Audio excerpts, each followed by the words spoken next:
tambang yang diekspor itu orang yang berkulit hitam, berambut keriting.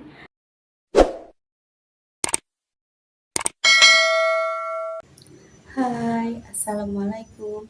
Jumpa lagi dengan saya. Yang belum tahu saya, perkenalkan nama saya Prapti Hardiningsih. Saya pernah mendapat Grandmaster of Memory nomor 19 dunia saat mengikuti kejuaraan Daya Ingat di Malaysia tahun 2003. Tapi bukan itu yang mau saya bahas di YouTube channel saya ini. Saya ingin berbagi atau sharing tentang teknik-teknik ingatan dan tips-tips mengingat sehingga teman-teman bisa mengingat dengan senang, santai, selesai. Sebelumnya, please like, comment, and subscribe. Terima kasih. Kali ini saya ingin sharing atau berbagi teknik ingatan yang baru yang saya beri nama teknik ingatan kata kunci. Apa itu teknik ingatan kunci? Jadi, teknik ingatan kunci adalah teknik ingatan yang kita gunakan untuk mengingat kalimat-kalimat yang panjang sehingga kita bisa mengingat dengan senang, santai, selesai. Biasanya kan kita diminta untuk mengingat di buku pelajaran atau di buku mata kuliah atau di buku catatan.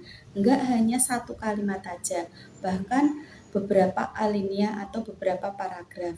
Nah, teman-teman, untuk mengingat kalimat-kalimat yang panjang itu, kita bisa menggunakan teknik ingatan kata kunci ini.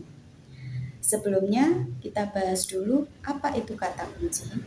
Kata kunci adalah kata pokok atau kata yang penting yang mewakili kalimat itu sendiri.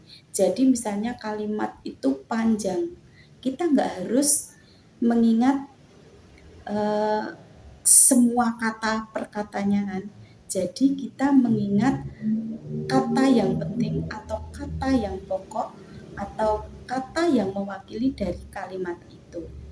Tiap orang bisa berbeda. Misalnya satu kalimat itu bisa satu orang kata pokoknya atau kata kuncinya bisa 3. Ada yang 2, ada yang 1. Tergantung teman-teman sendiri. Teman-teman penasaran kan? Berikut ini adalah contoh aplikasi penggunaan teknik ingatan kata kunci. Misalkan kita diminta untuk mengingat negara Kenya yang terdiri dari satu alinea. Satu alinea itu ada beberapa kalimat ya. Coba kita bagi dulu per kalimat. Kalimat yang pertama adalah perekonomian Kenya bergantung pada sektor pertanian. Kemudian kalimat yang kedua, sebagian besar dari penduduk Kenya masih berprofesi sebagai petani. Dan kalimat-kalimat selanjutnya teman-teman bisa baca sendiri ya. Untuk mencari kata kunci, tiap orang bisa berbeda-beda. Kenapa? Karena satu kata kunci bagi satu orang mungkin sudah cukup. Tapi ada juga yang untuk orang lain 2 kata kunci baru cukup untuk mewakili kalimat tersebut. Ini saya contohkan dengan imajinasi saya dulu ya. Kalimat yang pertama, kata kuncinya adalah sektor pertanian. Kemudian kalimat yang kedua, itu kata kuncinya berprofesi sebagai petani. Kalimat yang ketiga, hasil pertanian adalah teh, kopi, sisal. Sisal adalah tali ya, semacam tali.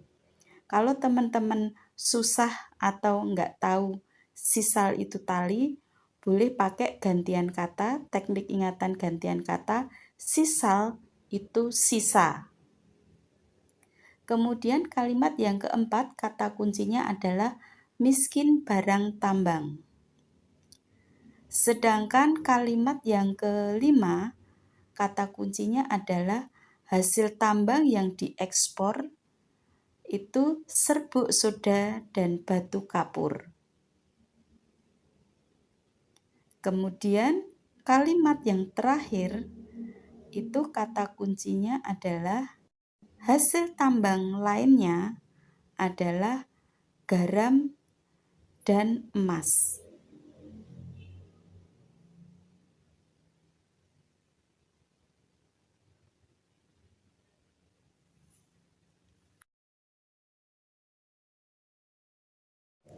Kemudian kata kunci tadi akan kita coba untuk digambar. Kenapa harus digambar? Untuk memperjelas bayangan atau imajinasi kita. Contoh ya, kalimat yang pertama tadi bergantung pada sektor pertanian. Jadi kita bayangkan sawah.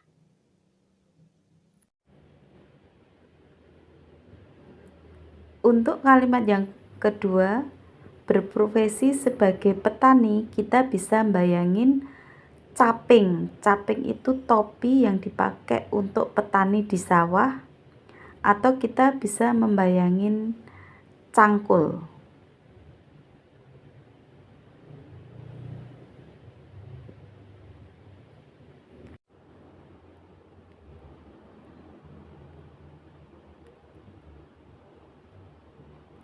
Kemudian kalimat yang ketiga, maaf itu tertulis angka 2 ya, maksud saya itu kalimat yang ketiga.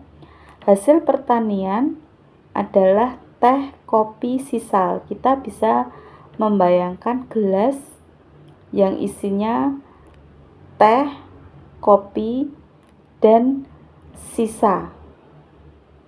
Sisa untuk membayangkan kata sisal. Berikutnya, kalimat yang keempat, sekali lagi maaf ya, itu tertulis angka 3, maksud saya kalimat yang keempat, miskin barang tambang. Kita bayangin barang tambangnya itu tali untuk tarik tambang. Teman-teman tahu kan, tarik tambang yaitu permainan yang sering kita jumpai untuk memeriahkan ulang tahun kemerdekaan Indonesia. Kemudian kalimat yang kelima, maaf ini tertulis angka 4, maksud saya 5. Hasil tambang yang diekspor itu serbuk soda dan batu kapur.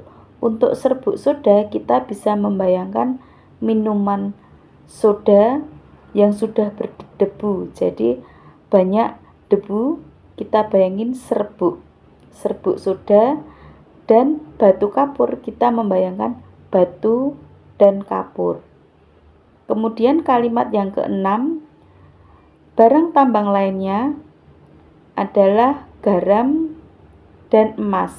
Garam kita bisa membayangkan garam yang ada di meja saat kita makan di restoran atau di rumah makan. Dan emas kita bayangin perhiasan emas. Selanjutnya kita cari lokasi untuk membayangkan Kenya. Lokasi tadi kita cari atau kita gunakan untuk menempatkan benda-benda yang mewakili kata kunci tadi. Jadi kita bisa membayangkan Kenya itu orang yang berkulit hitam, berambut keriting. Tapi kalau teman-teman nggak tahu, boleh Kenya itu pakai gantian kata kenyang. Kenya, kenyang, membayangkan anak yang kenyang. Di sini gambar anak yang kenyang adalah pakai kaos yang pusarnya kelihatan, karena sudah kenyang, perutnya besar, jadi kaosnya kelihatan kekecilan. Nah, anak yang kenyang ini kita jadikan lokasi untuk menaruh atau meletakkan kata kunci yang kita bayangkan tadi. Kita bayangkan kata kunci tadi langsung di situ. Yang pertama tadi sawah kan? Bayangkan anak kecil tadi berada di sawah. Jadi kakinya nginjak atau berada di sawah. Kemudian tangan yang satunya memegang cangkul. Kemudian tangan yang lain memegang gelas yang isinya teh, kopi, ada sisanya.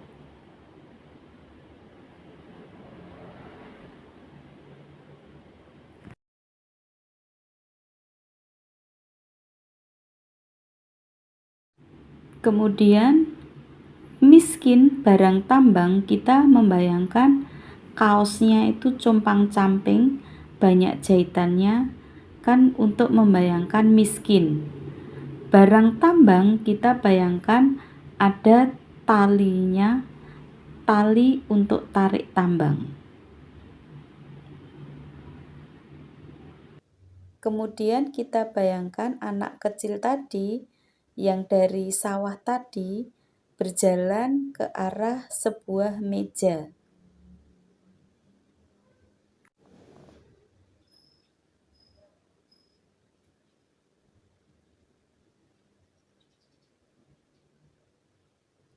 Di atas meja kita bayangkan kayak di meja restoran tuh ya, ada garam, kemudian ada emas.